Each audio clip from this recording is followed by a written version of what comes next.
inyo lahat. Lalong-lalo na sa iyo, aming guro. Ako si Janine Castellano at ito ang performance class ng ikalawang pangkat. Ang pamagat ng kwento ito ay isang tumutukoy sa isang pamilya. Isang araw, naglalakad ang mag-asawa Joseph at Maria. Habang naglalakad sila ay may nakasalubong silang isang babae na may dala-dalang sanggol. Lumapit sa kanila ang babae at nagmamakaawa ng puno ng sanggol. At agad namang nagtaka ang mag-asawa kung bakit niya gusto ipangko ng sanggol. Kaya nagtanong si Maria sa babae kung bakit gusto niya ipangko ng kanyang anak.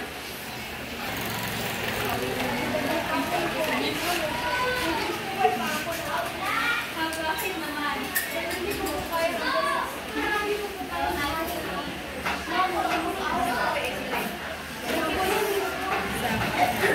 bakit dati mo na ipangko ng iyong anak?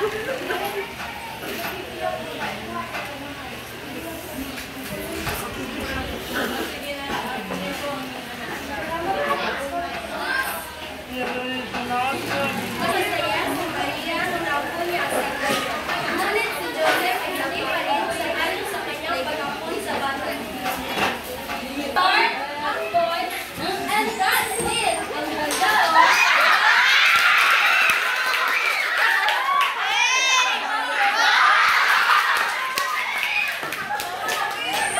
Habang malaki na sila ni Ma, ay ganun pa din ang pagtrato ni Joseph sa inampon ng sanggol.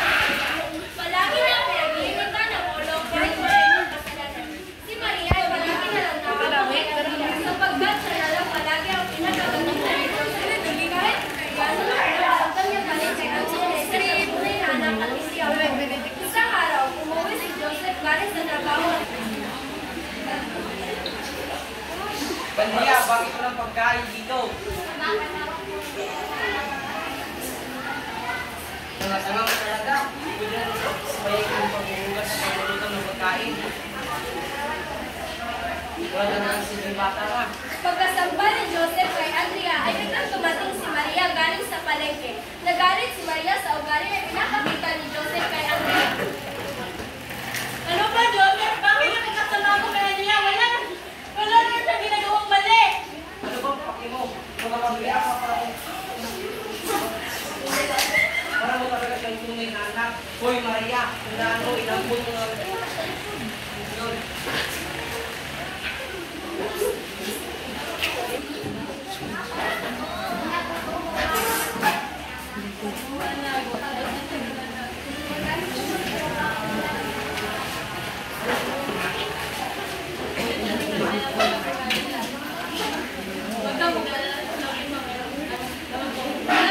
Umalis si Joseph pagkasama siya sa parin ni Maria.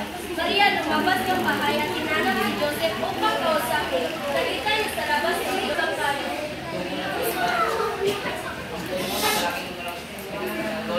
Alam mo ba, Joseph? Na nahihirapan ako sa'yo? Ano Maria, pagod ka na ba? Oo, pagod na ako dyan sa paggaling mo. Saan yung paggaling mo? Nakakatakal ka na! Maria, patawag ko, bago na ako, hindi mo gawin yun. Si Tawal? Kanin ko ba yung patawad mo? Ubus na ako, wala na, Joseph. Pagod na ako sa'yo, kaya mas mabuti pa maghiwalay ng tayo. Umuwi na! Makakaawa. Anong ginagawa? Dito tayo dito, anak. Ano naman si ama, ina? Maghiwalay na kami. Anong maghiwalay na? Dahil lang ba sa ganyang dahilan, maghiwalay ka na kayo? Pwede naman yung pag-usapan, di ba?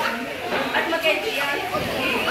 Kailangan ba talaga maghiwalay kayo? Ano naman kami ina? Huwag niyo kong iwan. Maria, anak, patawad sa mga hindi pinakita mo sa iyo.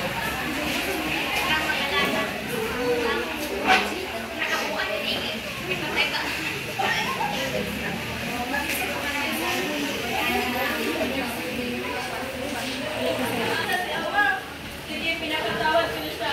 Pero yung pangako mo, ito pa rin yung Wala ko, Maria. at namuhay ang kanilang pamilya na puno ng pagkakaisa at pagmamahal. Sir, pwede bata. I know, wala mo naman na perfect kung di mo ang among perfect. Pero ayaw namin dito na nabuhan sa among perfect.